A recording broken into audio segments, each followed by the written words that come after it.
Hello, everyone. We are going to get started in just under 10 minutes. You see the time now on the screen. So everybody's doing exactly what they should be doing, which is eating and chatting at your table. So we'll give you a 5-minute warning in case anybody needs to use the restroom before we get started straight at noon. Thank you.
Ladies and gentlemen, please welcome to the stage Logan Aguirre.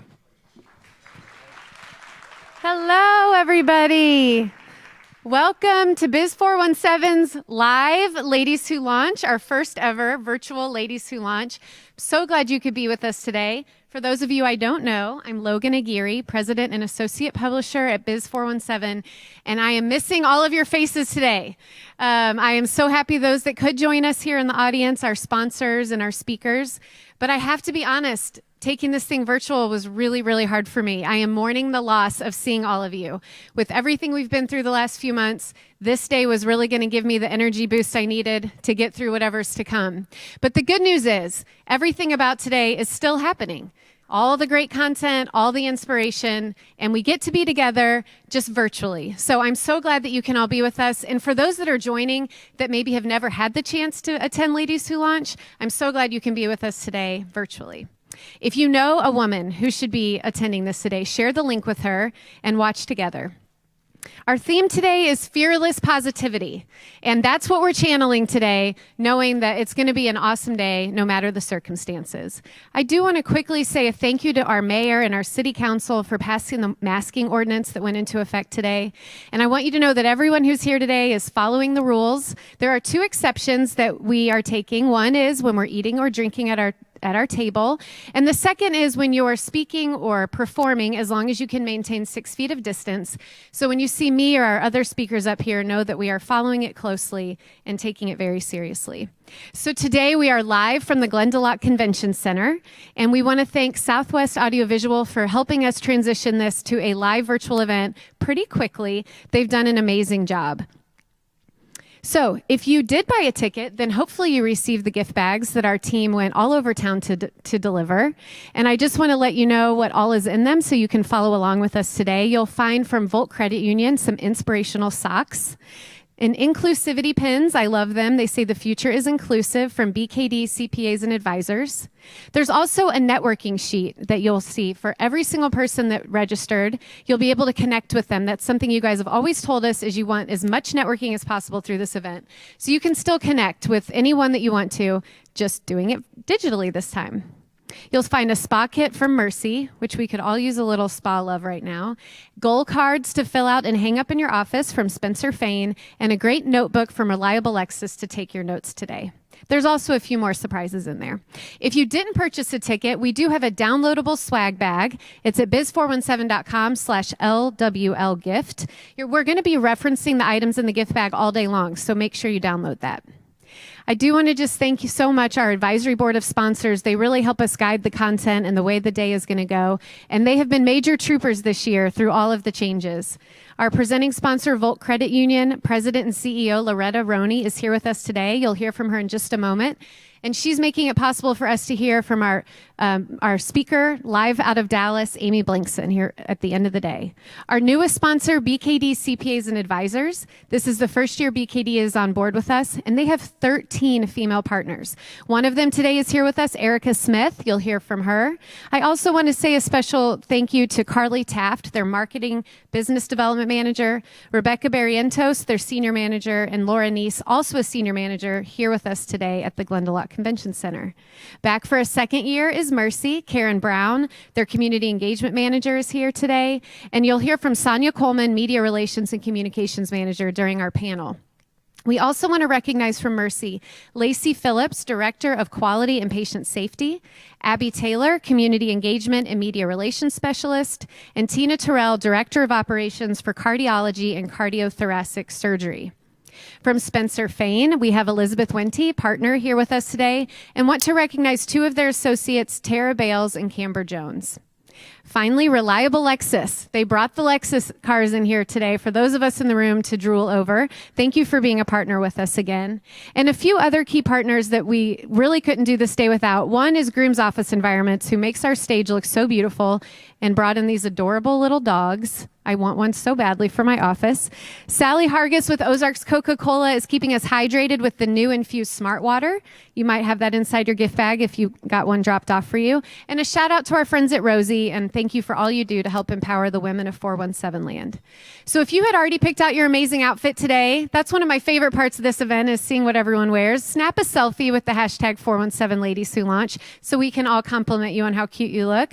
But all day long, share what's on your mind or what you're learning through any of your social streams or within the Facebook event so we can still build the community and connection that we all know and love about this event. So a lot of you through this event have gotten to know Loretta Roney, the president and CEO of Volt Credit Union. I'm lucky to call her a friend, and I know we're always so inspired by the message she gives at the end of each Ladies Who Launch event. So as we were talking last week and going through the emotions of taking this all virtual, knowing that that was the safest and best thing to do, but also being really sad that we had to do it, she was telling me what she had been preparing to say today. And it really struck a chord with me. I thought it was a really beautiful message, and I thought, you know what, that needs to go at the top of the event because it will really kind of frame how we're all going to think about going through this day together. So at this time, please help me welcome President and CEO of Volt Credit Union, Loretta Roney.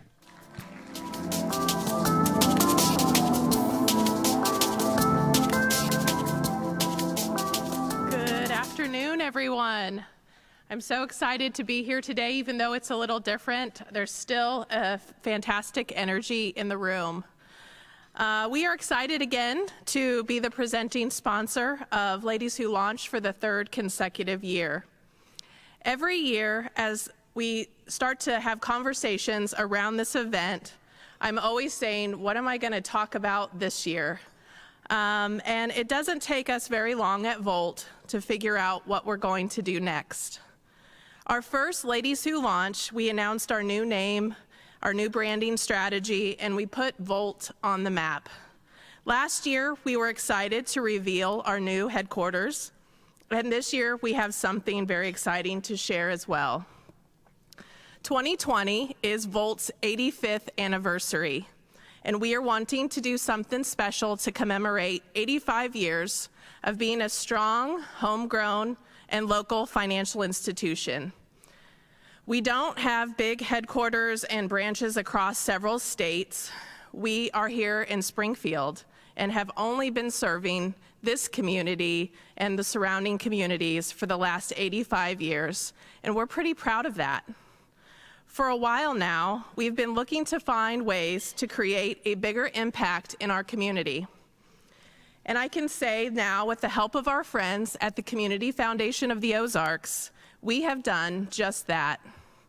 This year, Volt has started the Volt Foundation so that not only can Volt share a part of our profits with the community, but that we can also invite our members and other people in the community looking for creative ways to create positive change and create impact in the communities in which they live and they work. I cannot think of a better time than now to start our new initiative, 85,000 Sparks.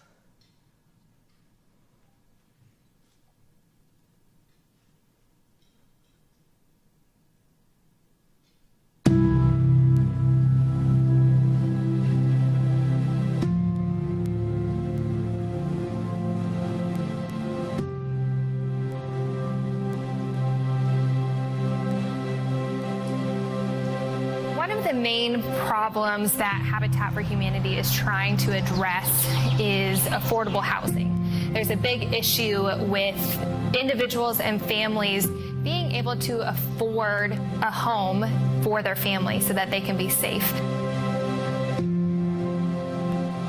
The Child Advocacy Center provides services to children who are involved in an investigation of abuse. That could be physical abuse, sexual abuse, could be neglect, victim of exploitation, or maybe even witness to a crime. Borrow My Angel is a relatively new nonprofit. After losing 2 siblings to suicide, we launched Borrow My Angel to provide additional resources to those that are struggling with depression and mental illness.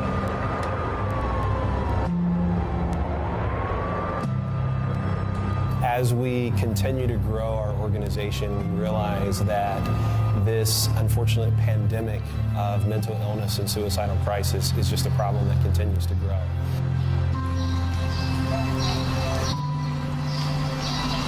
Over overarching goal for the Child Advocacy Center would be to end the abuse for any children.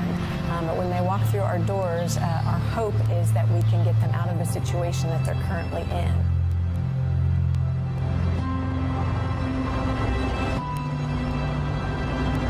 When a family is having to make a decision on that teeter-totter balance between an affordable house and those other things that a family needs to survive, that's something that Habitat's trying to address. But the second thing that we're addressing is the fact that we know that there are a lot of single moms in our community who are trying to make those better decisions for their families. So Habitat welcomes all sorts of people into our home buying program, but we do know that we have a higher percentage of single moms going through our programming.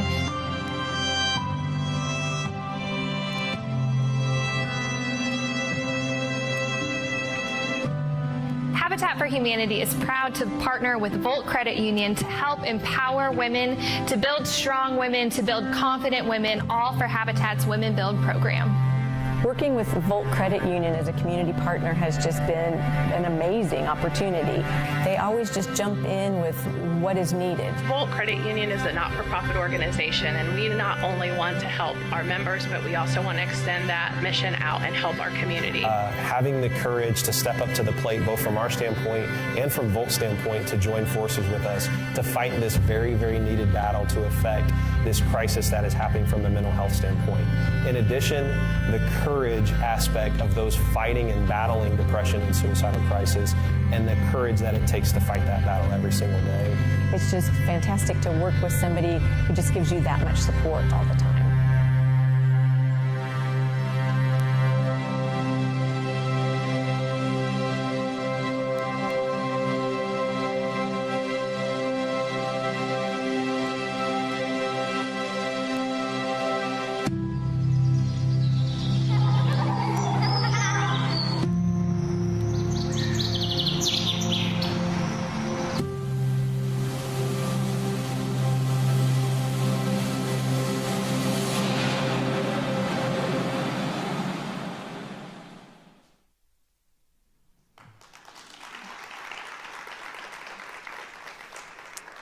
I am very, I'm very proud of the 85,000 Sparks initiative that we are rolling out and announcing to you all today.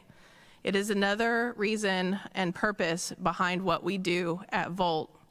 We are looking to transform the way that people think about banking.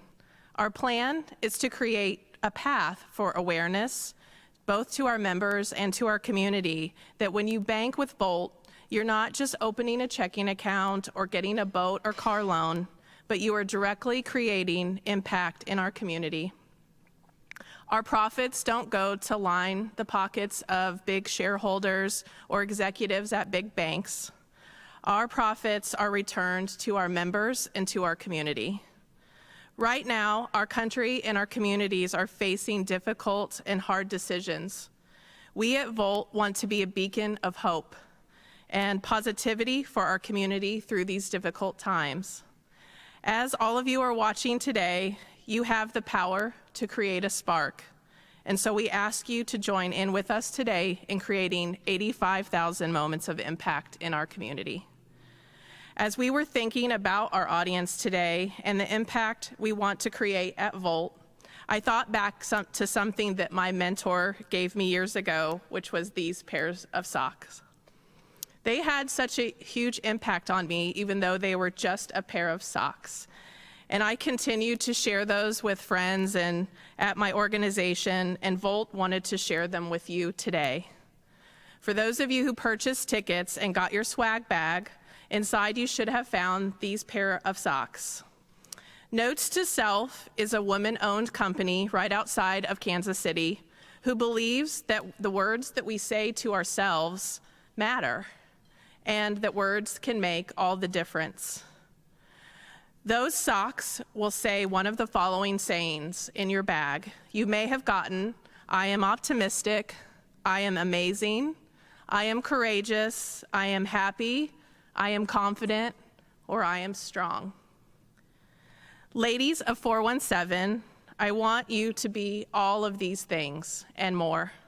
I want you to help me to be the spark that ignites the flame in our community and beyond. Today, we are going to start by asking you to put these socks on, to take a picture of them, share how they make you feel on a post in social media with the hashtag 85,000Sparks. For those of you at home, it's a tag on the back of the socks. For every picture that we receive, Volt is going to donate $5 to which charity you choose. And the 3 charities of choice for today are Safe to Sleep, the Victim Center, or Women in Need. All of these charities are very focused towards lifting up and supporting women in our community. In addition, we have set up an additional link on our webpage, which is www.voltcu.org. For those new to the 85,000 Sparks initiative, you can also go out and make an additional donation through our website through the link that we were able to set up through the Community Foundation of the Ozarks. And through the month of July, you'll be able to donate more to each of these charities if you choose, and Volt is going to match all of those donations up to $5,000. We will ask you to follow us through our website and social media on this 85,000 Sparks journey, and stay tuned as we continue to have moments of impact so that you can see who we're impacting next. We have something big that we have been working on for the last few months with the Springfield Public Schools Foundation, and we're excited to kick that off with them to help start their school year on a good foot. We have several other community partners, as you've seen in today's video, that we will also continue to promote and work with in the future. I feel that time is our most precious commodity, for it is something that we can never get back once it's gone. And the time to make an impact is now. Recently, I read this quote that moments of impact can be quick and unexpected like a flash of lightning. Those moments have the ability to turn our lives upside down and actually end up defining who we are and who we want to be. One significant moment of impact has the potential to create change and has ripple effects far beyond what we can ever predict, putting a series of events in motion and sometimes landing you in places that you have never dreamed. Ladies of 417, and maybe reaching far beyond today as we are streaming live, let's dream big. Let's be the spark of positivity that ignites the flame in your community and beyond. And together, let's create a ripple effect that far exceeds anything we could have predicted when we signed up for this event today. Thank you.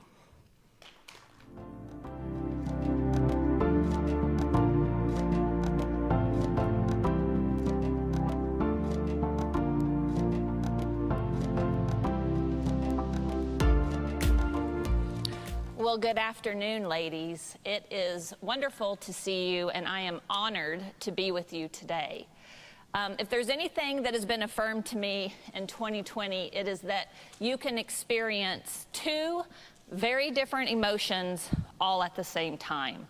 And today, while I'm so eager to learn from our speakers, as I know you are as well, I'm also so sad that I can't see all of our attendees and give everybody a hug or shake hands and meet some new friends. And so I just want to affirm to you that both of those emotions are valid, and that perhaps you are also feeling the same way today.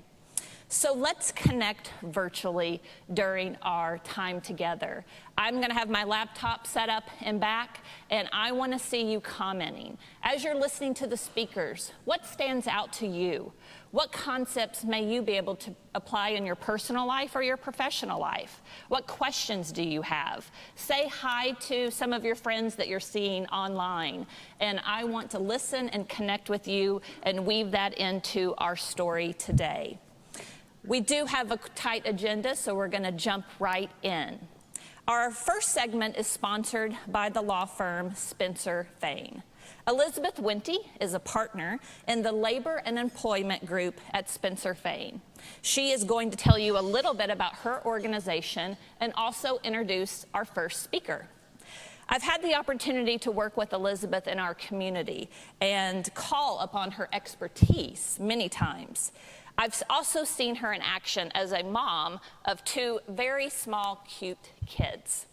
Elizabeth is a natural connector, and she helps women launch every day in our community. Please help me welcome to the stage Elizabeth Winty.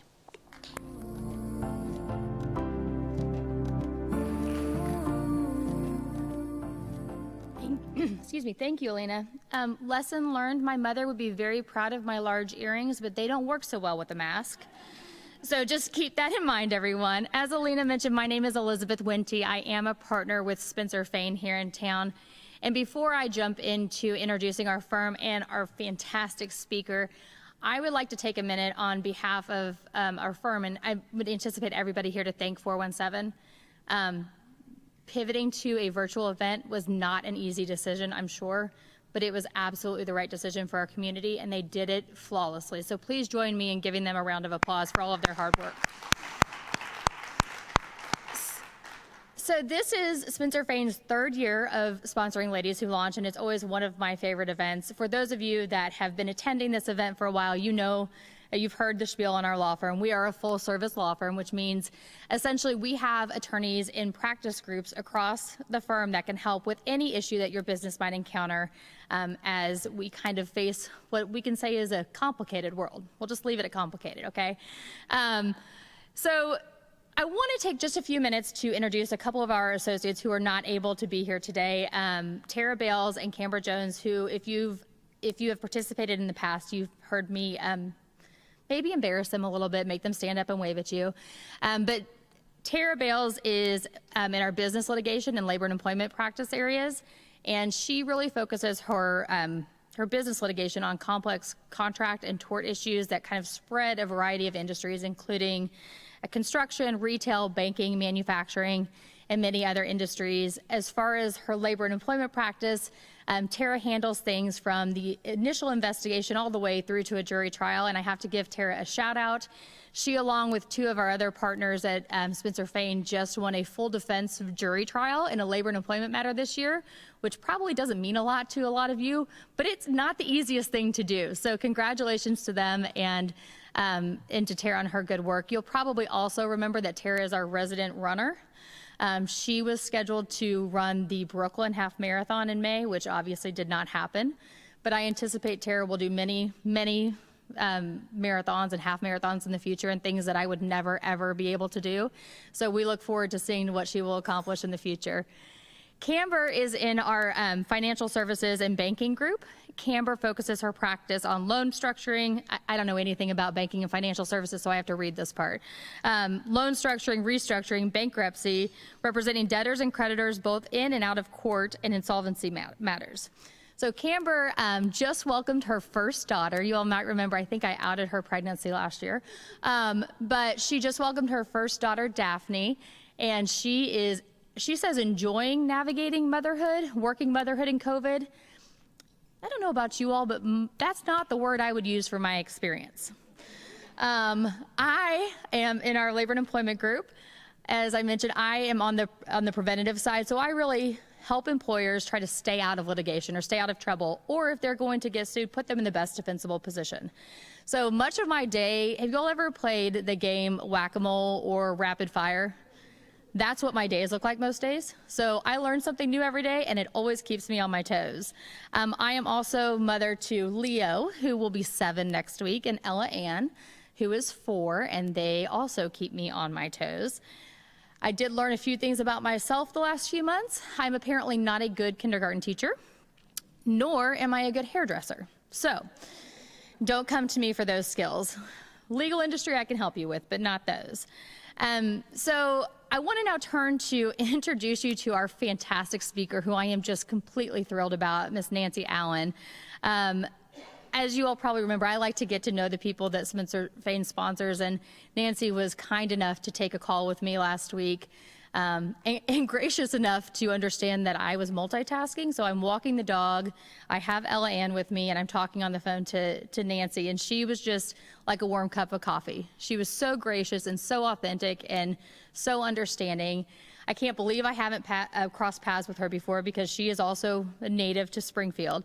But we were chatting, and one of the things that she said really struck me, and I want to share it with you all. I'm not going to get the quote exactly right. But she said something along the lines of, to have big goals, you got to be a little crazy. And I said, yeah, you're right. And so then I started thinking, after I hung up the phone, what are my goals? And remember back in January when we all thought we were really put together and we pulled out our little calendars and our planners and we wrote all of our goals down? Do you know what my goal has been for the last few months? Survival, right? Head above water. And it made me really stop and think, I need to refocus. Like, don't throw 2020 away. Let's focus on, what have we learned, and reset our goals. So as we start to listen to Nancy talk about her path and her entrepreneurship and her big goals, let's stop and rethink what are our goals. So you should each have, I don't know where my card is. You should each have a card in your bag that talks about goal setting and setting measurable and achievable goals.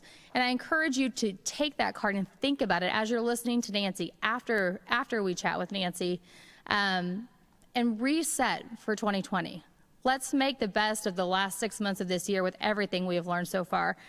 And now I'm going to tell you what they actually told me to tell you about Nancy, because I want you all to know this as well. Oh, do you want to hand me that card? Sorry. I was prepared at one point. Here's a card. It's in your bag.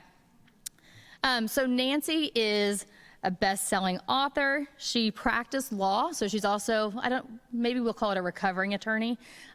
Is that fair? Practiced law for 15 years here in the Ozarks. She was the assistant Missouri general attorney and an assistant prosecutor, and she prosecuted over 30 jury trial cases, which is a lot.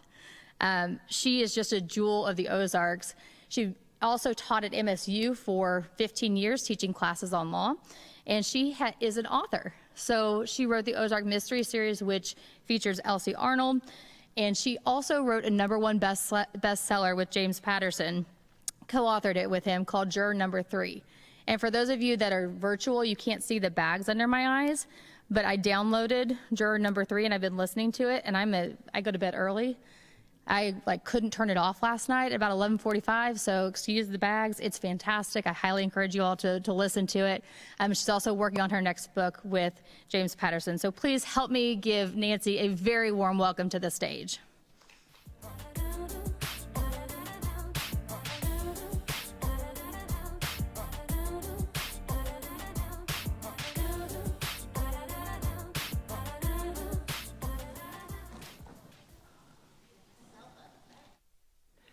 And I gotta get set up, Let's do this.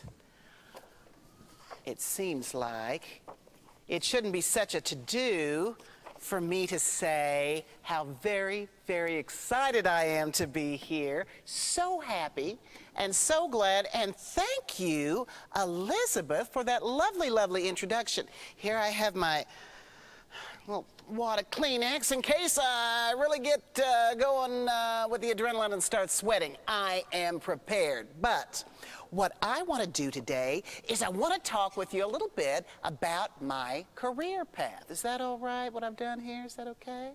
All righty. I'm going to talk about my career path. A lot of people, their career path is a straight line, like a shining, shining highway down the road. Mine has not been a straight line. I had a wavy line. My career path has had some very interesting twists and turns. Now, as Elizabeth told you, it's true that I am a lawyer. In addition, for the past 15 years, I have been a faculty member at Missouri State University. I have taught law classes at the undergrad level. Tried to do it with quite a bit of enthusiasm, I promise you. And in addition to that, I am also a graduate of Missouri State University, class of 1978.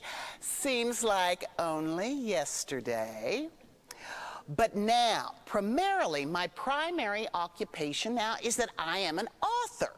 I am currently published by 2 of the big 5 publishing houses in New York City. My books are published by HarperCollins and also by Hachette Publishing Group. Now, you may be thinking, do you have to be an entrepreneur to write a book? Why, no! You don't have to be an entrepreneur to write one.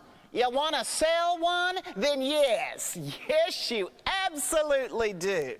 Now, the books I write are courtroom dramas. They're legal thrillers. So they're kind of like the books that John Grisham writes, but better.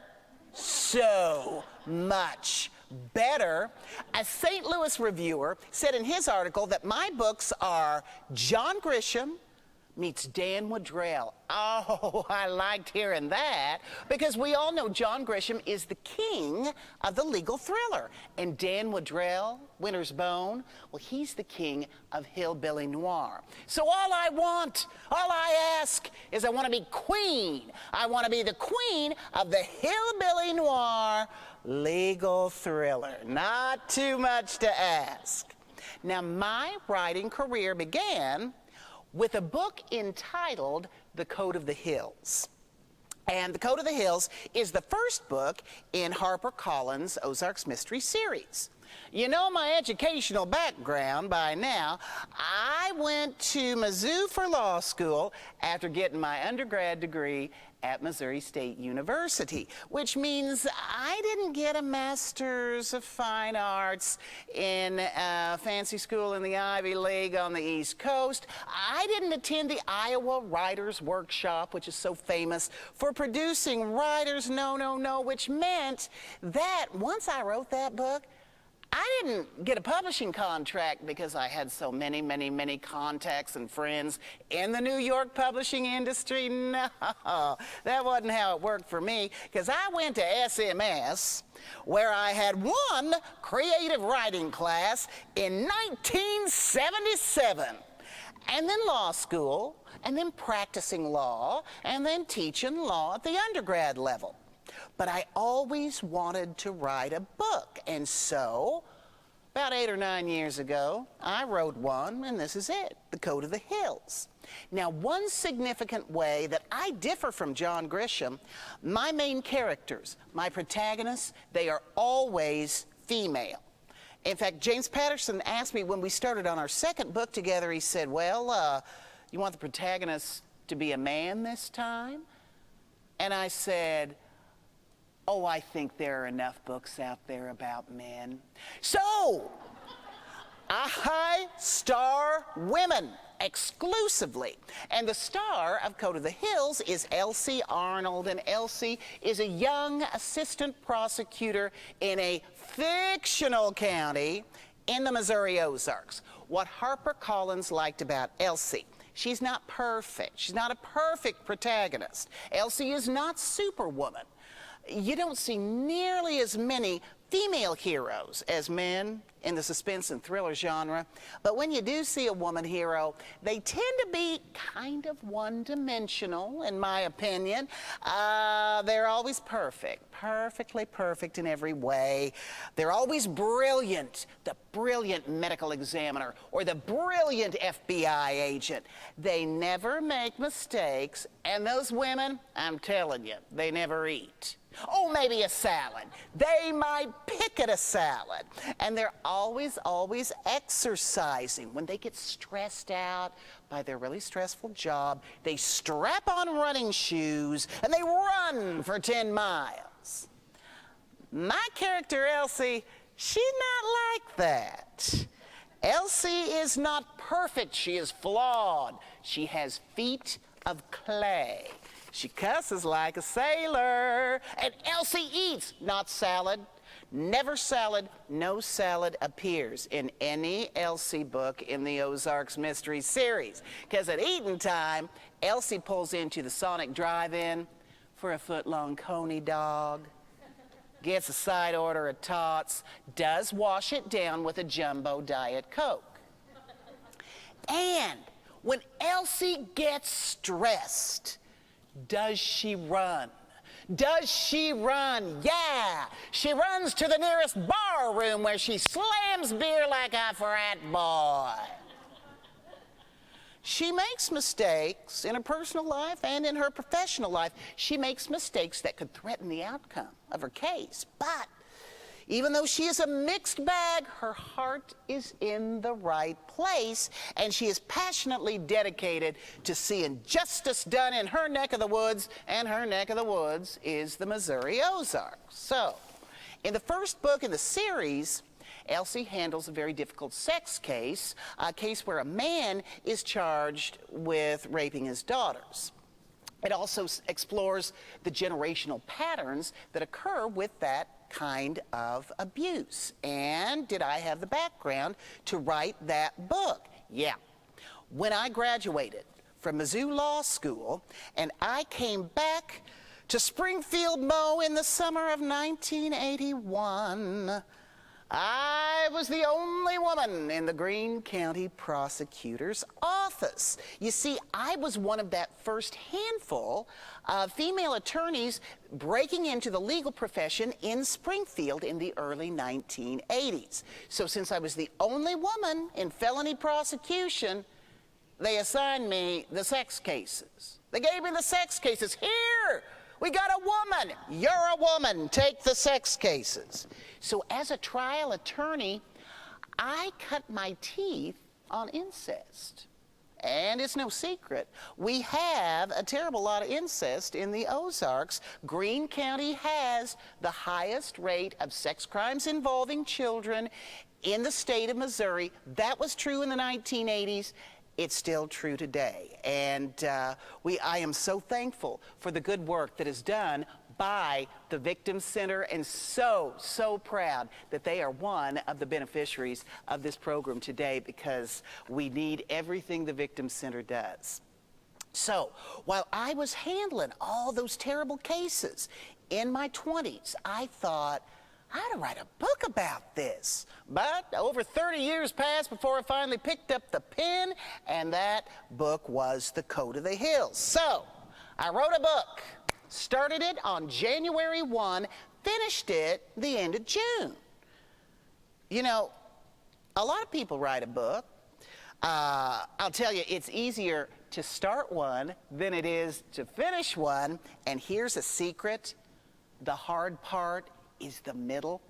But anyway, I had this book. I wanted to see it between two covers. I wanted to see it between two covers. In fact, I wanted my book to be published by one of the big 5 publishing companies in New York City. That was the dream. So I had a goal, did a little research, and I learned it'd be easy to self-pub, and self-publishing is easier than it ever has been, more accessible than it ever has been for people before. But if I wanted to be traditionally published, which I did, I would need a literary agent. So I set out to find one.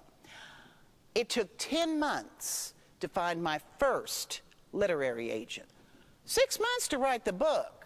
10 additional months passed before I found one person in New York City who was willing to represent me.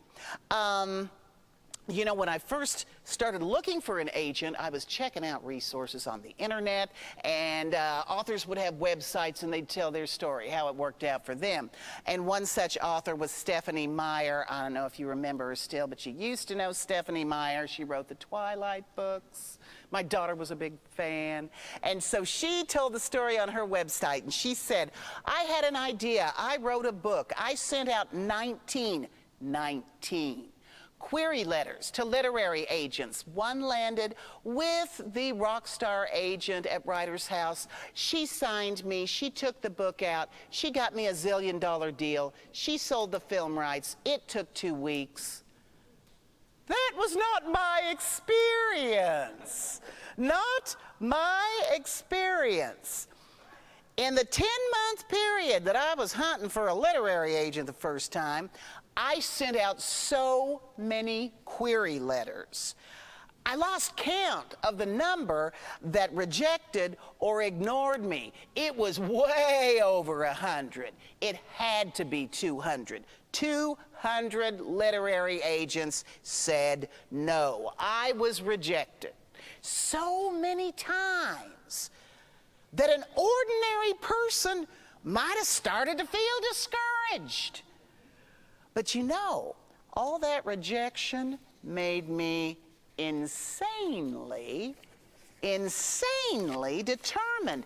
I would get an agent, I would find a publisher, and I would, by God, hold that traditionally published book in my hands, and when I walked into Barnes & Noble, I would see it on the shelf. So I got that first agent. Remember, it took 10 months. She was in New York, young, with an okay agency. She kind of liked my book. She said I'd have to do rewrites and revisions, and I said, sure, I knew that was part of it. Over the course of the 1 year we were together, she gave me some patchy editorial advice from time to time, and then at the end of a year, she sent me an email, and she said, Nancy, I've been thinking. The vulgar language that your protagonist uses, it's off-putting. It's got to go. And I thought, I don't think you understand my book. And I fired her.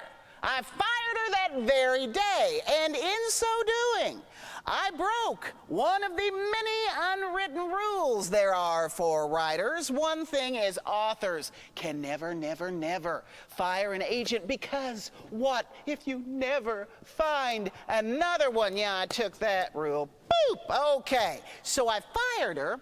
I drafted a new query letter, sent it out. I had a new agent in 2 weeks because I was getting the handle on some of this entrepreneurship, you see. So 2 weeks, I had a new agent, another New Yorker. She was one, she had some big, big name clients in mystery. And we worked together. We revised for a year. Ultimately, she took my book out on submission, and she did get an offer for a deal. Wasn't the New York Big Five, you see. So she got me an offer, but it wasn't the dream. What did I do? I fired that agent. I fired her. Came up with another query letter, sent it out 2 days later. I landed another agent, and she is my current agent to this day. I landed with Jill Marr. She is with the Sandra Dykstra Literary Agency. The Dykstra Agency is the powerhouse of the West Coast. So Jill and I worked on the book. Jill sent it out, and then it landed on the desk of a lovely, lovely young editor in New York. Her name was Trish Daly. Trish Daly was at HarperCollins, and Trish Daly loved Elsie. She liked the idea of the Ozark setting, liked the story. She liked my voice on the page. They talk about the author's voice. And so finally, I got an offer for a legal thriller series with one of the Big Five houses in New York City. I did it because I refused to be discouraged. So I had a series. That meant I had to write another book, and so I wrote the sequel, and the sequel to Go to the Hills was A Killing at the Creek. And in the sequel, Elsie gets her first murder case, and Elsie wants a murder case. Being assigned a murder is not that you want somebody to die, but if you're assigned a murder case, it is a badge of honor for a prosecutor, because it's a demonstration or an acknowledgement of your competence, your skill. So she gets a murder case in Killing at the Creek, but the case she's handed, the defendant, the criminal defendant, is 15 years old, certified to stand trial as an adult, charged with killing a woman and dumping her body in the creek. So Elsie got a murder case, but I promise you, that is not the murder assignment any prosecutor would ever want. Did I have the chops to write that book? Why, yes. My first solo murder trial, 26 years old, in the Greene County Prosecutor's Office, I tried and convicted a 16-year-old of murder in the first degree. It wasn't even supposed to be my case. I wasn't nearly that high up on the office pecking order to be assigned a murder trial, but it happened that the case was set for jury trial in October of an election year. And all the big shots in the office were running for something. They were running for political office. They were running for Congress. They were running for prosecutor. And so the case was a hot potato because they thought it was a loser, because they didn't think that the 16-year-old would be convicted of murder, and nobody running for office wanted to lose a murder trial in the Springfield News-Leader right before Election Day. So they tossed that file at me 10 days before trial and said, "Here, Nancy, this'll be a feather in your cap." So, fun fact. Actually, that murder trial was covered by a real, live, true detective magazine. I don't know how many of you still have your 1983 issue of Front Page Detective, but I do. I would like to point out an important fact at this juncture. That is not my picture on the cover. This is some woman in a distressing situation. It isn't me. Now, I am in the magazine, but you gotta look inside. Oh, ho, ho! There I am. My picture's inside, incredibly young, standing in front of the old Greene County Courthouse, and I'm trying to look really, really tough, in case you can't tell. Well, after Killing at the Creek came out, HarperCollins wanted more. They renewed the contract. And so I wrote 2 more books for them. Number 3 was The Wages of Sin. And The Wages of Sin was inspired by actual cases in Southwest Missouri where domestic violence ends in murder. And this is an area that is one of my passions, is crimes that are committed against women, which is why, and I'm going to beat the drum one more time, I have served for many years on the board of directors of the Victim Center, which I consider to be an absolutely, absolutely compelling and necessary organization. Well, in The Wages of Sin, Elsie handles her first death penalty case, and there are issues with that. And then book 4 came out in 2018, A Wolf in the Woods, and that book deals with sex trafficking. You know, a lot of people still think that sex trafficking is just a problem in urban areas on the East and West Coast, but it's in the heartland too.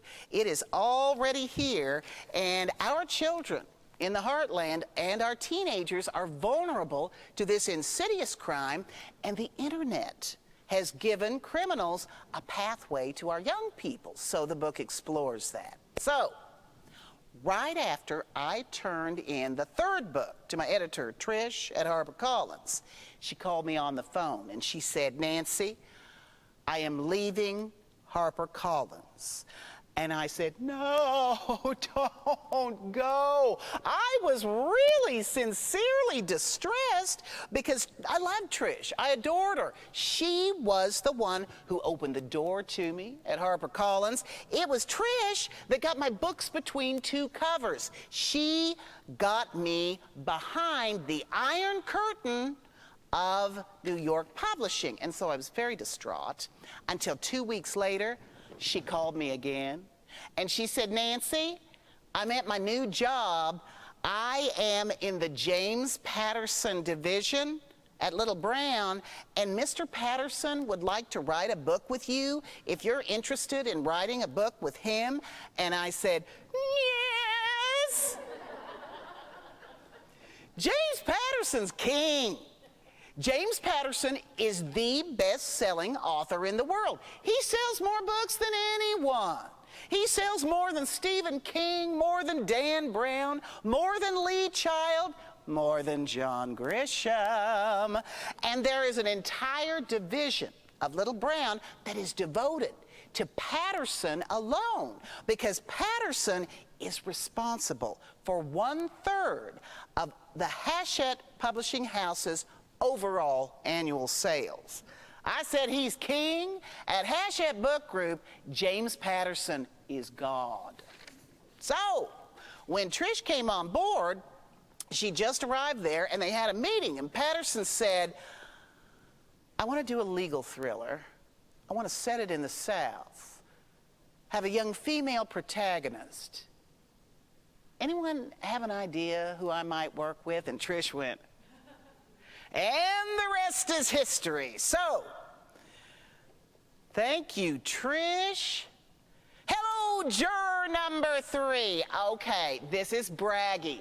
That is, in fact, the copy that I signed and autographed for Lee Child. My husband was a witness. That was a pretty groovy day. Okay, so hello, juror number 3, and hello, James Patterson.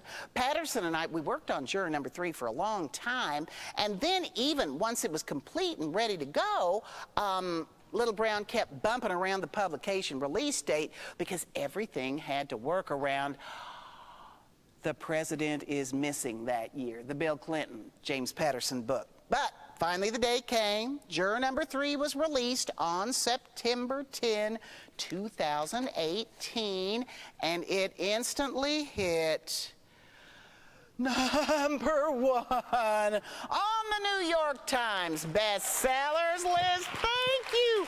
Thank you. I was a little bit crazy for, I don't know, there was something about getting my head around that, but I got used to the idea and I like it very much indeed. But really it did kind of make me insane, like when you get what you always wanted and then you go, oh my gosh, how can I get my head around this? At any rate, lovely things started to happen, interesting things. I got a call from the publisher at Little Brown, who informed me that juror number 3 was the surprise hit of 2018 for Little Brown. And then I got a fan letter from President Clinton, who really, really liked the book. And then Seth Meyers was talking about the book on late night, and Seth Meyers said my name twice.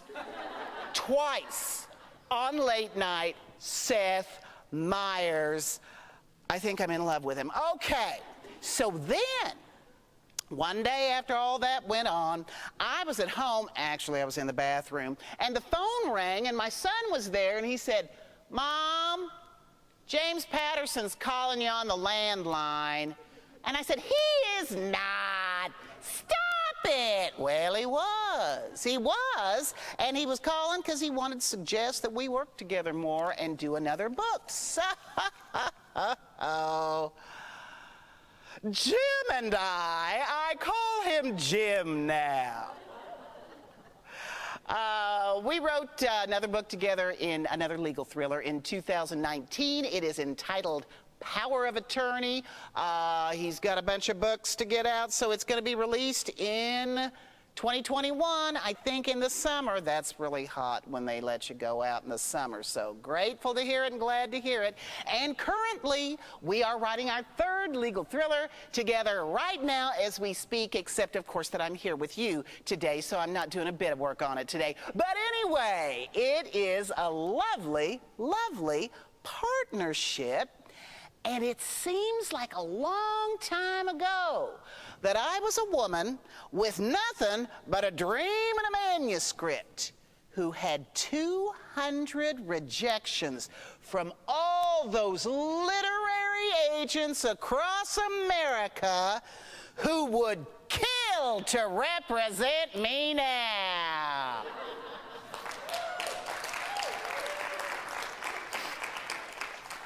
So, I'm working with the biggest author in the world, and it did hit number 1 on the New York Times bestseller list.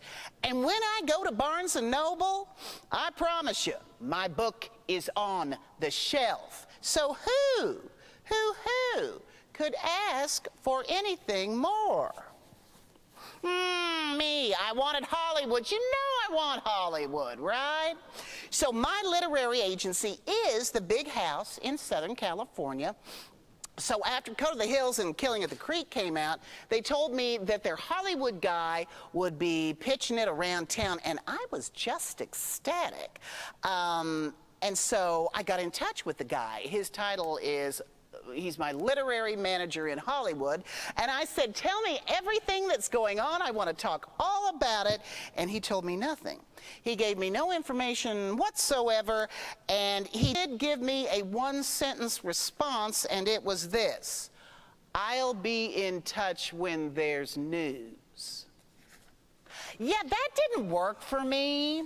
And so, you know, there are all these unwritten rules about being an author. Where shall I send it? I want a TV series. And I thought, well, I like Game of Thrones because it was the big hit at that time. And so I sent it to the president of HBO. Now, somebody out there is thinking, Nancy, you don't have the personal contact information of the president of HBO. You're right, I didn't. I knew his name. How hard can it be? First name, last name at HBO.com. First initial, last name at HBO.com. First name, dot, last name at HBO.com. Guess what? One of those emails reached him because 20 minutes after I sent it, I received an email from David Levine. David Levine is the head of drama at HBO. He was in charge of the Game of Thrones. And Levine said, Michael Lombardo just sent me your email, and Nancy, I'd like to read your books. Eureka! It worked! So HBO was reading my books. So that meant everybody in town, in Hollywood, in Los Angeles, wanted to read them. So my literary manager in Hollywood got real motivated. Look, this is from the trades. Nancy Allen shopped across town. Well, a couple of months later, my husband and I flew to Hollywood, and we had a series of meetings set up with HBO and with other studios. And when we landed and got off the plane at LAX, I realized I'm on another planet. I have landed on Mars. And I guarantee you, I was the oldest and fattest woman in all of Los Angeles County during the time I was there. But you know, the meetings went great, and something interesting happened. For example, they would say, you really have a dialect. And I'd say, yeah, isn't that right? And they'd actually say, you don't dye your hair. And I'd say, no, why would I? And they said, she is authentic. And they liked it. So, by the time I got back to the Springfield Branson National Airport, I, by God, had a TV deal. My dramatic rights had been optioned. It wasn't by HBO, it was by another major studio. And so I thought, oh, that was so easy. But my agent, when I signed the contract, said, Nancy, don't buy your dress yet. I said, what does that mean? She said, don't buy your dress yet. You see, Hollywood is a fickle pickle. And 3 things happened that year that I was under contract the first time. Number 1, the vice president at the studio, who was my cheerleader, loved Code of the Hills, loved Elsie. He left. His replacement was a Stephen King fan. And also, Netflix that year came out with a huge announcement for their big new series starring Jason Bateman, Ozark. Okay, all righty. So my champion was gone at the studio, and Jason Bateman beat us to the punch, and the studio made a Stephen King novel into a series, and they let Code of the Hills die on the vine. Now, that was just the first venture. 2018, I had a dramatic rights contract again. Didn't buy the dress, good thing. And I currently, as we are in this room, I have a book-to-film enterprise with a film production company for a new series called Vigilantes Anonymous. I am excited. I have high hopes. It's great, but I haven't bought my dress yet. Because when it comes to TV and film deals, I've learned to listen to the words of the great, late Doris Day. Que sera, sera, friends. But it was a valuable experience going to Hollywood and getting props for being authentic. And I'll tell you, authenticity is key in any enterprise. Whatever your background is, use it to your advantage. I'm going to tell you another story. A couple of years ago, I was invited to speak at a big mystery writers conference in New York City. And I'm on a panel of legal thriller writers. There are 6 of us. And we're sitting at this long table. I am the only female, and they got me sitting at the end of the table. Some things haven't changed. Anyway, the moderator asked us to introduce ourselves and give our background. So, first guy, I am a graduate of Harvard Law School. Second person, I did my undergrad at Princeton, and then I graduated from Yale Law School. Next guy, undergrad Yale Law School. And I'm sitting there thinking, this is like a scene in a movie. It's like it's scripted. As they came down the table toward me, every one of those men were Ivy League, and they were spinning their pedigree like it was solid gold. And by the time they got to me, I knew exactly what to do. I took a breath and said, I'm Nancy Allen, and I am the product of public education. Mizzou Law School, Missouri State University, go Bears! The crowd went wild. It brought down the house. Because I owned it, I took pride in it. You gotta be who you are, and don't ever apologize for your roots. You know, I suppose if I had graduated from Harvard, there might be certain advantages to that, but I didn't. I'm a Springfield girl who graduated from my hometown college, SMS, back in 1978. So I take that Southwest Missouri salt of the earth hillbilly identity and ride it up to the top of the mountain. Be true to yourself and mine the advantages that are innate to your own personal experience. So, in conclusion, my story has a happy ending. I am very, very satisfied with the way my personal career path has turned out, with all its twists and turns. And I will tell anyone who has an entrepreneurial notion, who has a dream or a goal in mind that seems improbable, I believe you can make it happen. But here's a few words of advice. Number 1, you have to believe in it. Number 2, you gotta work at it like crazy, even when it's not profitable in the early stages. Number 3, again, to tell you, authenticity, use your innate advantages. What do you possess that gives you the edge? Number 4, this I really, really, really believe when the conventional rules are not working for you, you've got to be prepared to depart from them. Now, by rules, I don't mean the law. Everyone must obey the law. I am not a scofflaw. But I'm talking about unwritten rules. I'm talking about things that just aren't done. Sometimes you need to do those things. Email the president of HBO when nobody says you can't. And number 5, back to what Elizabeth told you from the get-go, you have to be a little bit crazy. You have to be so insane that you won't give up when any normal person would throw in the towel. Well, I want to tell you all how much I've enjoyed this. I want to wish each and every one of you good luck in business and in life. And let me tell you this, whatever that dream is, I am rooting for you. Thank you so much.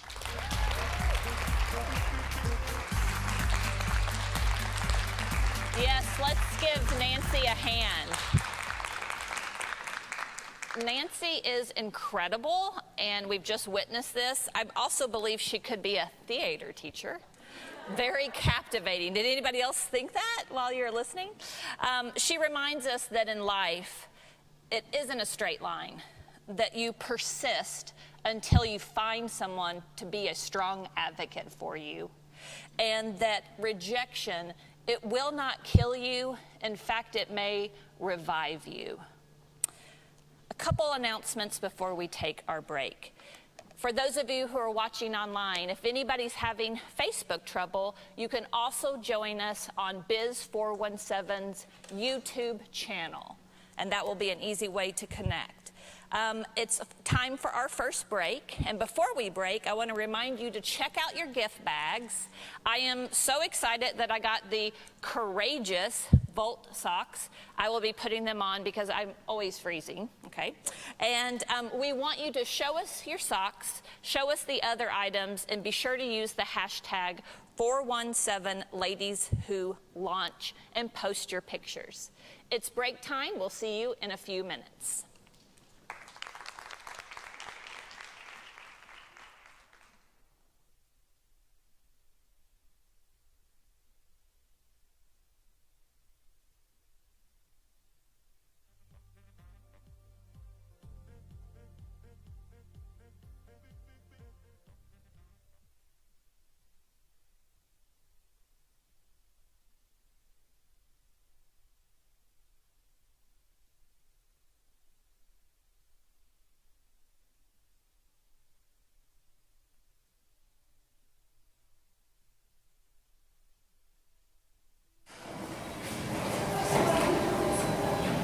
What would you do right now if I told you that you could make a difference?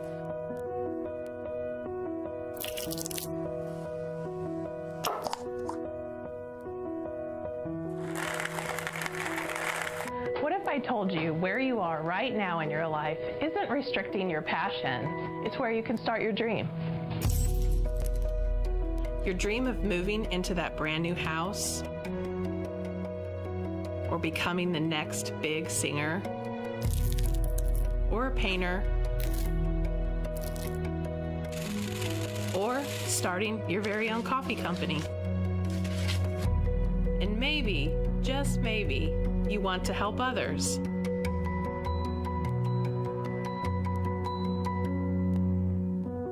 Maybe that brand new house will build a loving family.